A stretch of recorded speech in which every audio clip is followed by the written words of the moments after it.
Ladies and gentlemen,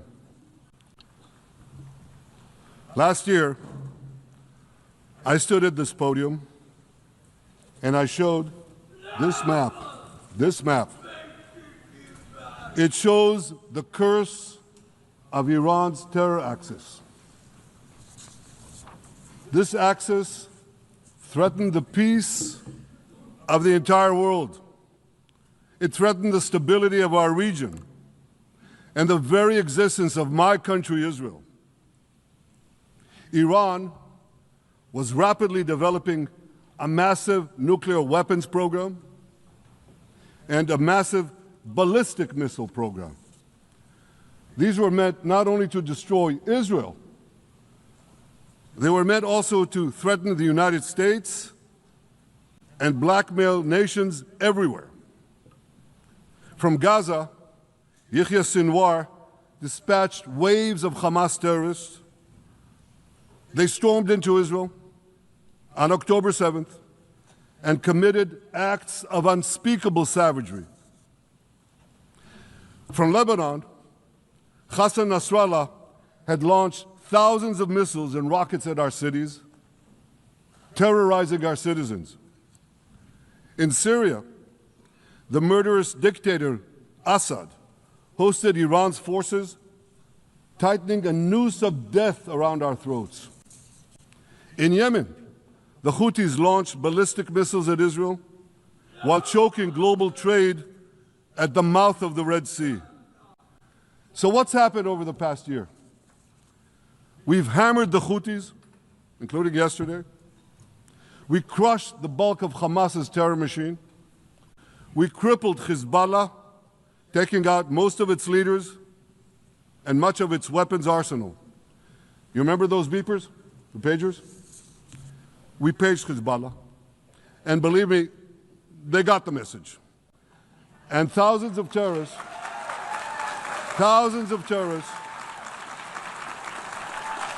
dropped to the ground. We destroyed Assad's armaments in Syria. We deterred Iran's Shiite militias in Iraq.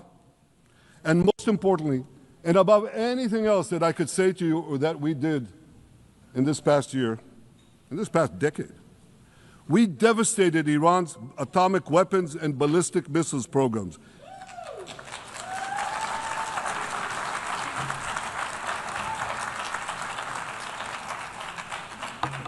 So here's where things stand today.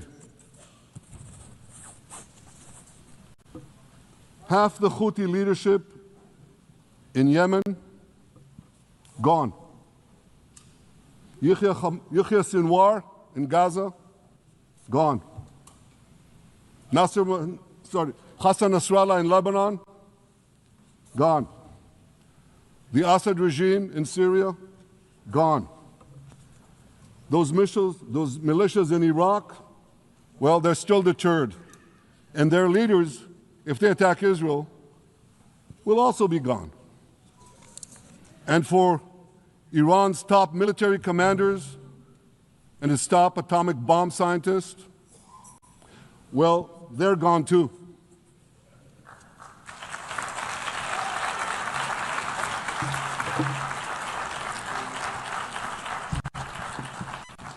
Israel's 12-day war with Iran, which I renamed Operation Rising Lion, that's from the Bible. This 12-day war will go down in the annals of military history. Our daring pilots neutralized Iran's missile defenses and took control of the skies over Tehran. And you saw this. Israeli fighter pilots and American B-2 pilots bombed Iran's nuclear enrichment sites. I want to thank President Trump for his bold and decisive action.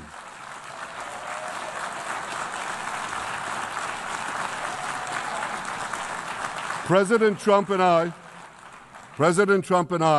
promised to prevent Iran from developing nuclear weapons, and we delivered on that promise.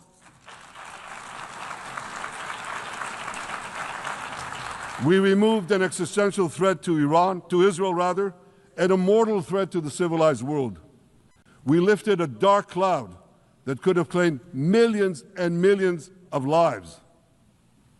But, ladies and gentlemen, we must remain vigilant. We must remain absolutely clear-minded and vigilant.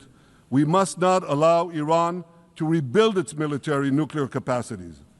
Iran's stockpiles of enriched uranium, these stockpiles must be eliminated. And tomorrow, UN Security Council sanctions on Iran must be snapped back.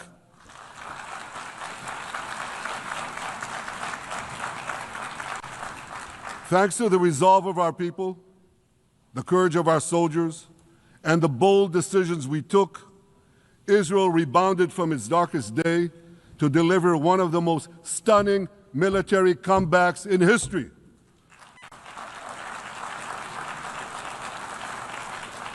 But we're not done yet. The final remnants of Hamas are holed up in Gaza City. They vow to repeat the atrocities of October 7th again and again and again, no matter how diminished their forces. That is why Israel must finish the job. That is why we want to do so as fast as possible.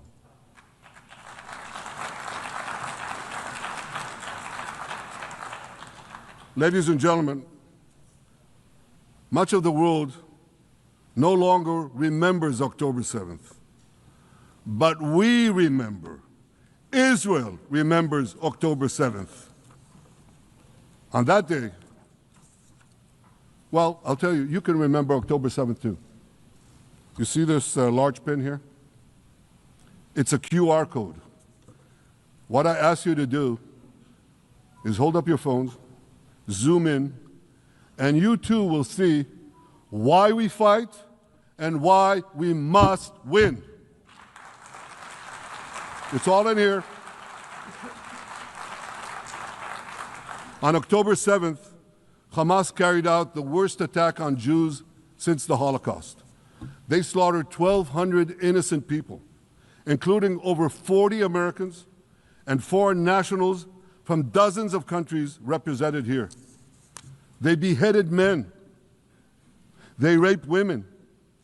They burnt babies alive. They burnt babies alive in front of their parents. What monsters! And these monsters took more than 250 people hostage. And those included Holocaust survivors, grandmothers and their grandchildren. Who takes hostage grandmothers and grandchildren? Hamas does. So far, we've brought home 207 of these hostages, but 48 still remain in the dungeons of Gaza. 20 of them are alive, starved, tortured, deprived of any daylight, deprived of humanity. These are the names of the 20 living hostages.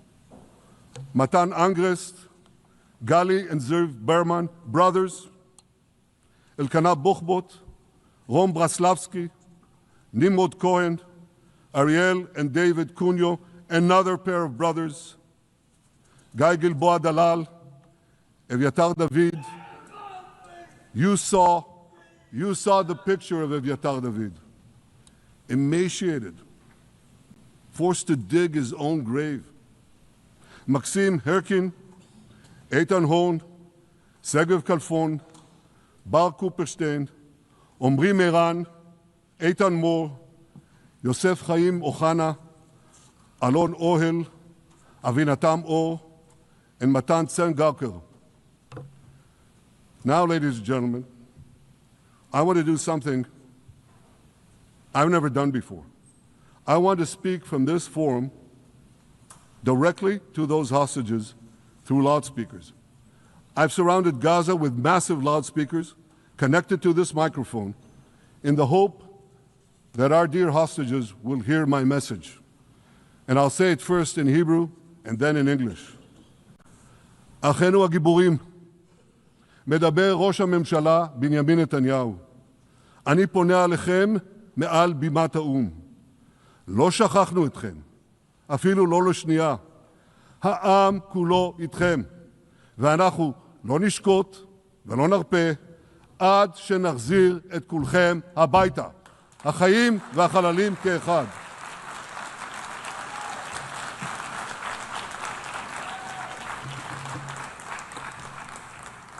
Our brave heroes. This is Prime Minister Netanyahu speaking to you live from the United Nations. We have not forgotten you, not even for a second. The people of Israel are with you. We will not falter and we will not rest until we bring all of you home.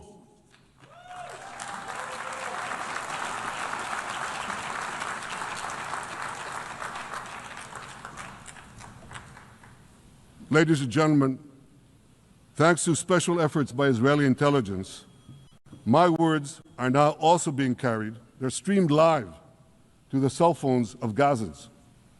So to the remaining Hamas leaders and to the jailers of our hostages, I now say, lay down your arms.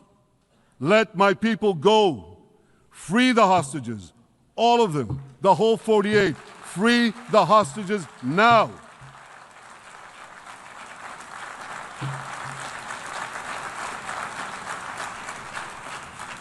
If you do, you will live. If you don't, Israel will hunt you down. Ladies and gentlemen, if Hamas agrees to our demands, the war could end right now. Gaza would be demilitarized, Israel would retain overriding security control, and a peaceful civilian authority would be established by Gazans and others committed to peace with Israel. And of course, you understand that the war in Gaza has affected every Israeli. But I'm sure there are people in New York or in London or in Melbourne and elsewhere who are probably thinking, what does all of this have to do with me? And the answer is everything. Because our enemies are your enemies. So let's do something else. So first at the UN, let's do a pop quiz. And raise your hand if you know the answer. Here's the first question. Who shouts death to America? Is it A, Iran, B, Hamas, C, Hezbollah, D, the Houthis, or E, all of the above? All of the above. Correct, all of the above. Second question. Who has murdered Americans and Europeans in cold blood? Is it A, Al-Qaeda, B, Hamas, C, Hezbollah, D, Iran, or E, all of the above? All of the above. Correct. Again. So here's the point I wanted to make. Our enemies hate all of us with equal venom. They want to drag the modern world back to the past, to a dark age of violence, fanaticism, and terror. I think many of you are already feeling in your own societies the radical Islamist surge. You know, I'm sure you do, you know deep down that Israel is fighting your fight.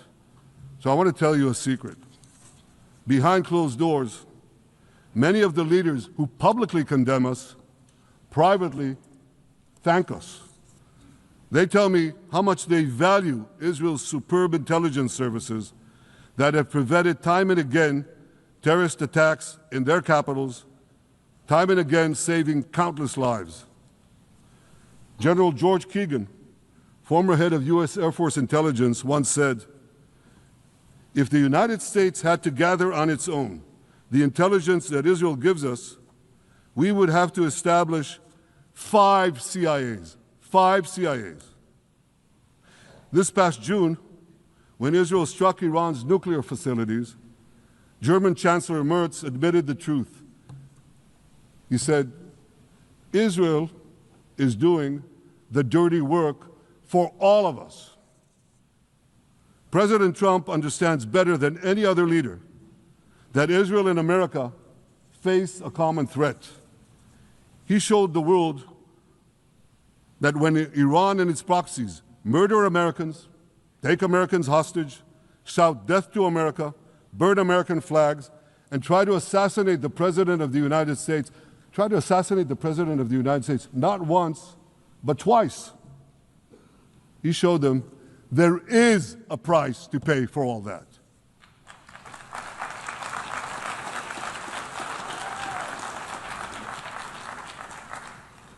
But regrettably, many leaders who are represented in this hall, they send a very different message.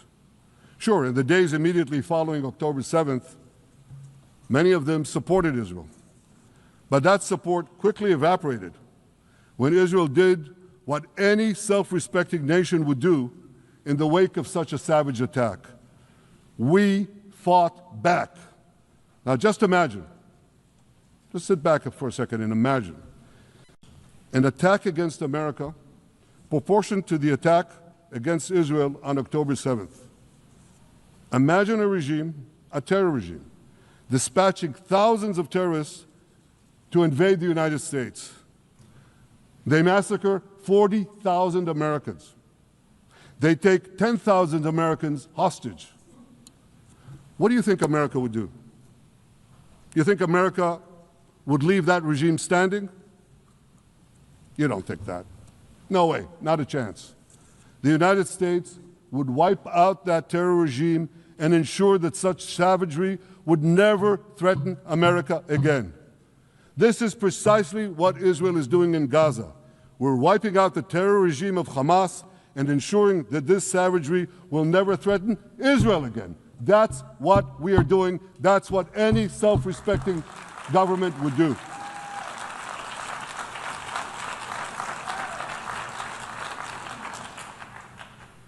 Yet, and it's a yet that I'm sorry to say here, yet over time, many world leaders buckled. They buckled under the pressure of a biased media, radical Islamist constituencies, and anti-Semitic mobs. There's a familiar saying, when the going gets tough, the tough get going. Well, for many countries here, when the going got tough, you caved. And here's the shameful result of that collapse. For much of the past 2 years, Israel has had to fight a seven-front war against barbarism with many of your nations opposing us. Astoundingly, as we fight the terrorists who murdered many of your citizens, you are fighting us. You condemn us, you embargo us, and you wage political and legal warfare, it's called lawfare, against us. I say to the representatives of those nations, this is not an indictment of Israel. It's an indictment of you. It's an indictment of weak-kneed leaders who appease evil rather than support a nation whose brave soldiers guard you from the barbarians at the gate. They're already penetrating your gates. When will you learn? You can't appease your way out of jihad, and you won't escape the Islamist storm by sacrificing Israel. To overcome that storm, you have to stand with Israel. But that's not what you're doing. As the prophets of Israel foretold in the Bible, you've turned good into evil and evil into good. Now I want to drill down on this. Take the false charge of genocide. Israel is accused of deliberately targeting civilians. Ladies and gentlemen, the opposite is true. The head of urban warfare studies, Colonel John Spencer, he's perhaps the world's greatest expert on urban warfare. And he says, Israel is applying more measures to minimize civilian casualties than any military in history. And because we're doing that, the ratio of non-combatant to combatant casualties is less than 2-to-1 in Gaza. That's an astoundingly low ratio, lower than NATO's wars in Afghanistan and Iraq, especially when you consider that Gaza is one of the most densely populated urban areas on earth. It has hundreds of miles of terror tunnels underground, and it has countless terror towers above ground, and thousands of terrorists embedded in the tunnels and in these towers in civilian areas. If you want to see what measures Israel takes to avoid civilian casualties in this war, just look at what we're doing now in Gaza City, the last Hamas stronghold, one of the two last strongholds. For 3 weeks, Israel dropped millions of leaflets, sent millions of text messages, and made countless phone calls urging civilians to leave Gaza City before our military moves in. At the same time, Hamas implants itself in mosques, schools, hospitals, apartment buildings, and tries to force those civilians not to leave, to stay in harm's way. And it often threatens them at gunpoint if they try to do so. For Israel, every civilian casualty is a tragedy. For Hamas, it's a strategy. Hamas uses civilians as human shields and as props in its sick propaganda war in Israel, against Israel, a propaganda war that the Western media buys hook, line, and sinker. Now, despite Hamas's threats, close to 700,000 Gazans, almost 750,000, have already heeded our calls and moved to safe zones. Now I want to ask you a simple question, a simple, logical question. Would a country committing genocide plead with the civilian population it is supposedly targeting to get out of harm's way? Would we tell them, get out, if we want to commit genocide? We're trying to get them out. And Hamas is trying to keep them in. And this charge is so baseless. The comparison to genocide, wholesale slaughter of populations. What, did the Nazis ask the Jews to leave, kindly leave, go out?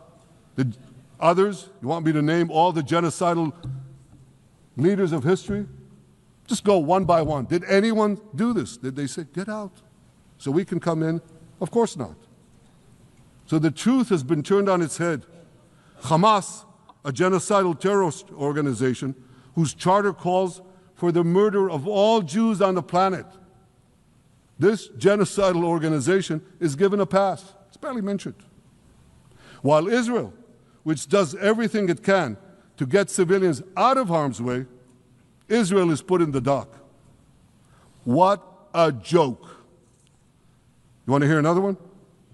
Israel is accused of deliberately starving the people of Gaza when Israel is deliberately feeding the people of Gaza.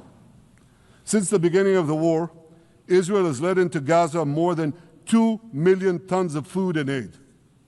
That's 1 ton of aid for every man, woman, and child in Gaza. Nearly 3,000 calories per person per day. Some starvation policy. If there are Gazans who don't have enough food, it's because Hamas is stealing it.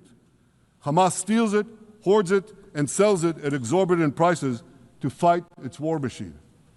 Last month, even the UN, not exactly a supporter of Israel. You're supposed to laugh, by the way. Last month, even the UN admitted that Hamas and other armed groups looted 85% of the trucks. That's why you have deprivation. Those who peddled the blood libels of genocide and starvation against Israel are no better than those who peddled blood libels against the Jews in the Middle Ages when they falsely accused us of poisoning wells, spreading plague, and using the blood of children to bake Passover matzahs. Anti-Semitism dies hard. In fact, it doesn't die at all. It just keeps coming back with its libelous lies, refurbished, regurgitated over and over again. And I want to tell you something else. These anti-Semitic lies, they have consequences. In recent months, Jews have been assaulted in Canada, Austria, or rather Australia, Britain, France, the Netherlands, and elsewhere.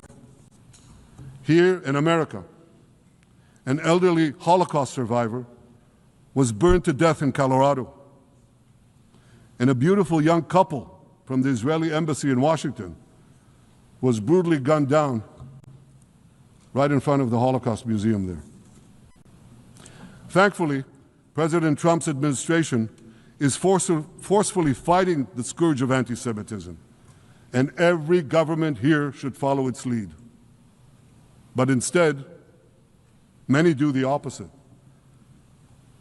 They actually reward the worst anti-Semites on earth.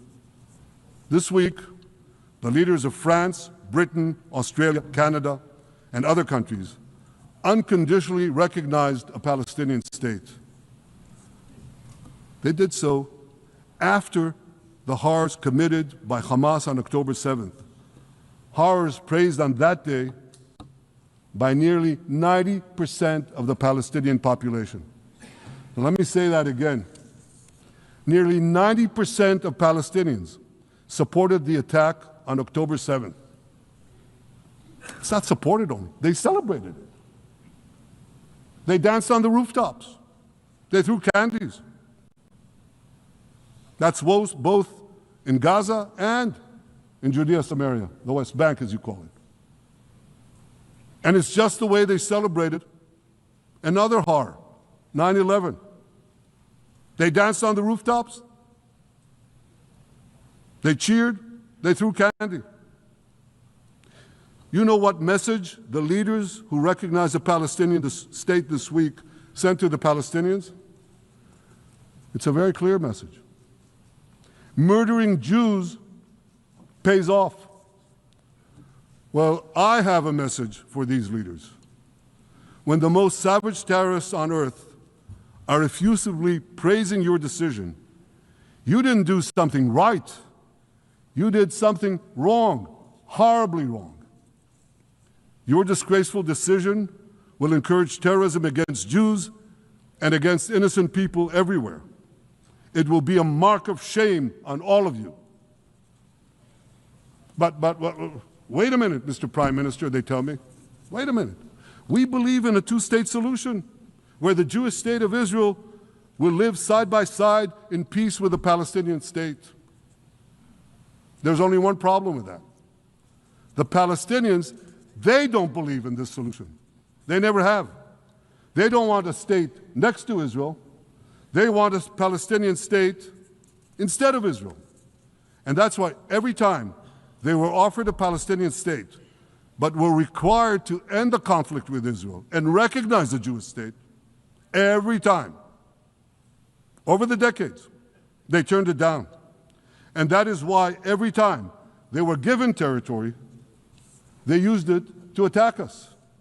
In fact, they effectively had a Palestinian state in Gaza. So what did they do with that state? Peace? Coexistence? No. They attacked us time and time again. Totally unprovoked. They fired rockets into our cities. They murdered our children. They turned Gaza into a terror base from which they committed the October 7th massacre. So here's the uncomfortable truth. The persistent Palestinian rejection of a Jewish state in any boundary is what has driven this conflict for over a century. It is still driving it. It's not the absence of a Palestinian state. It's the presence and existence of a Jewish state. And I find it amazing, that the foreign chancelleries and the ministries and all those who pontificate about this, and the leaders, how can they not see this basic truth when it is repeated again and again and again ad nauseum? And I want to say something else. This rejection of a Jewish state not only applies to Hamas, it also applies to the so-called moderate Palestinian Authority.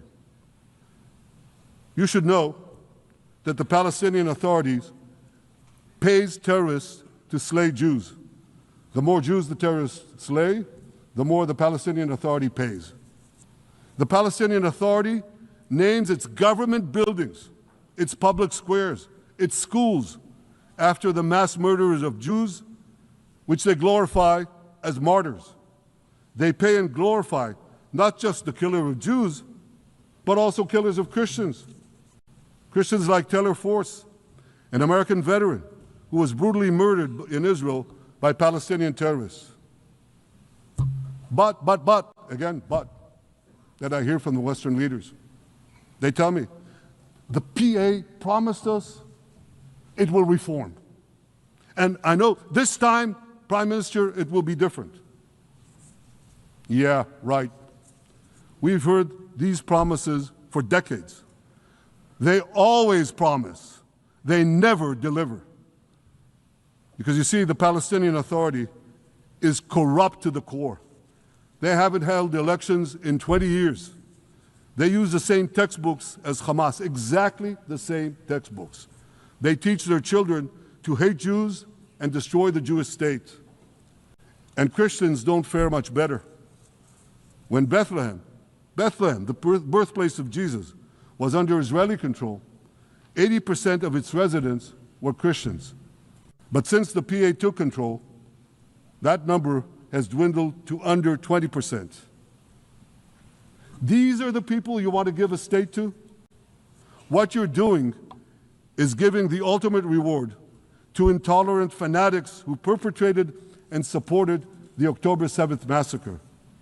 Giving the Palestinians a state 1 mile from Jerusalem after October 7th is like giving Al-Qaeda a state 1 mile from New York City after September 11th.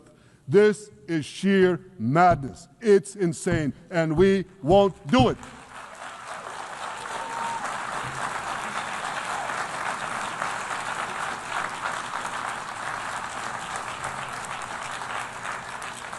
So here's another message to those Western leaders.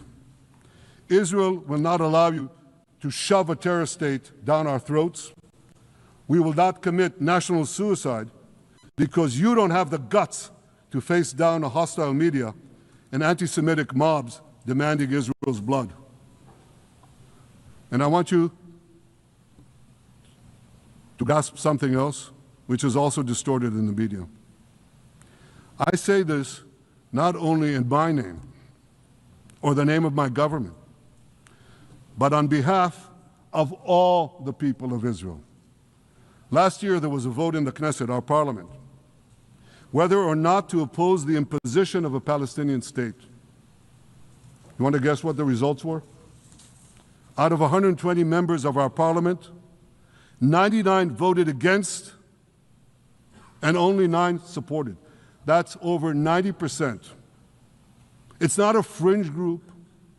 It's not the prime minister who himself is extreme or he's held hostage by extreme parties to his right. It's over 90% of Israelis. My opposition to a Palestinian state is not simply my policies or my government's policy. It's the policy of the state and people of the state of Israel.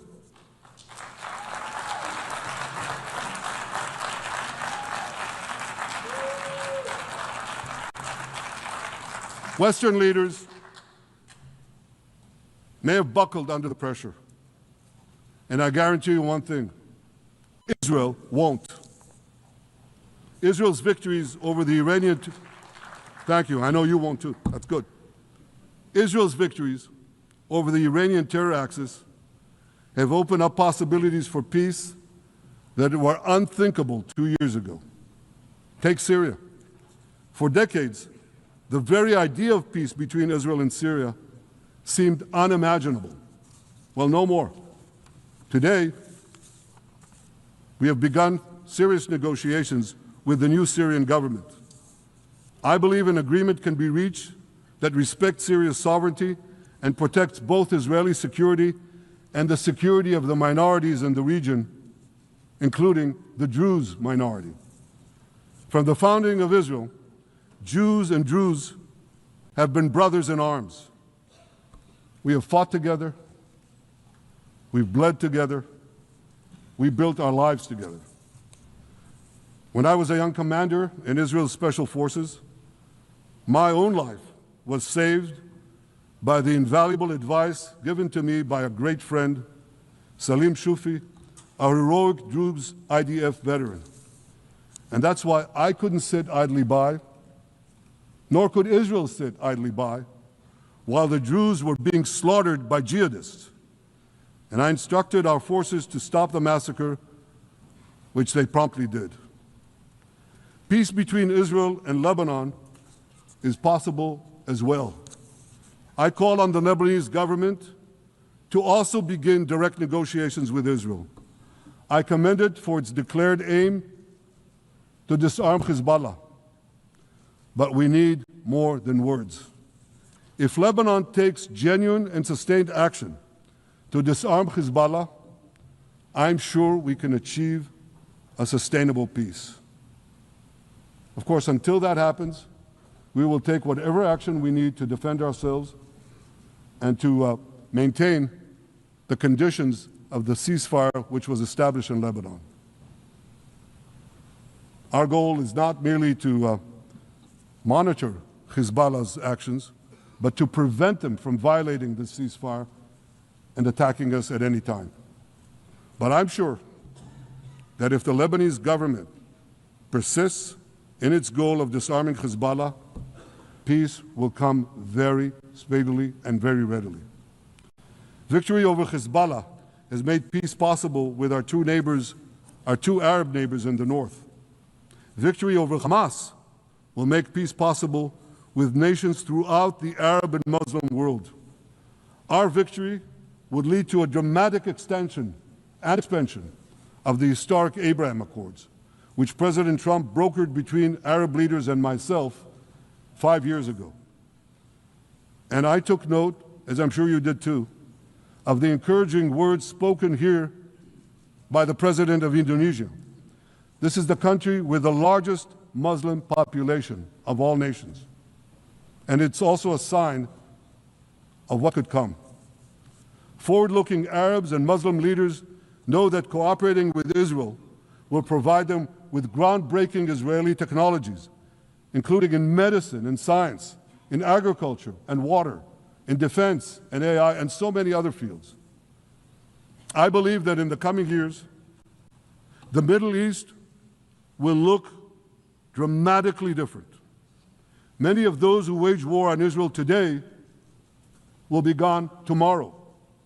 Brave peacemakers will take their place. And nowhere will this be more true than in Iran. The long-suffering Iranian people will regain their freedom. They will make Iran great again. And our two ancient peoples,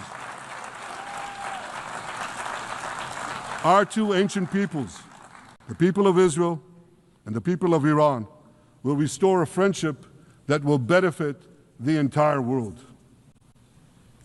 Ladies and gentlemen, the horrors that happened on one dark day, October 7th, those horrors happened countless times during the centuries of my people's exiles among the nations. Jewish blood was cheap. Jews were killed with impunity. We had to beg others to defend us. The rise of Israel did not mean that the attempts to destroy us would end. It meant that we could fight back against those attempts. And that is exactly what Israel has done since October 7th. Our sons and daughters fought like lions. Our brave soldiers donned their uniforms and rushed into battle. They were armed with the dreams of the 100 generations of Jews who came before them. The dream of living as a free people in the land of Israel, our beloved homeland for more than 3,000 years. The dreams of living in our own independent state. The dream of having an army to defend ourselves. And the dream of being a light unto the nations, a beacon of progress, ingenuity, innovation for the benefit of all humanity. On October 7th, the enemies of Israel tried to extinguish that light. 2 years later, the resolve of Israel and the strength of Israel burned brighter than ever. With God's help, that strength and that resolve would lead us to a speedy victory and to a brilliant future of prosperity and peace. Thank you very much.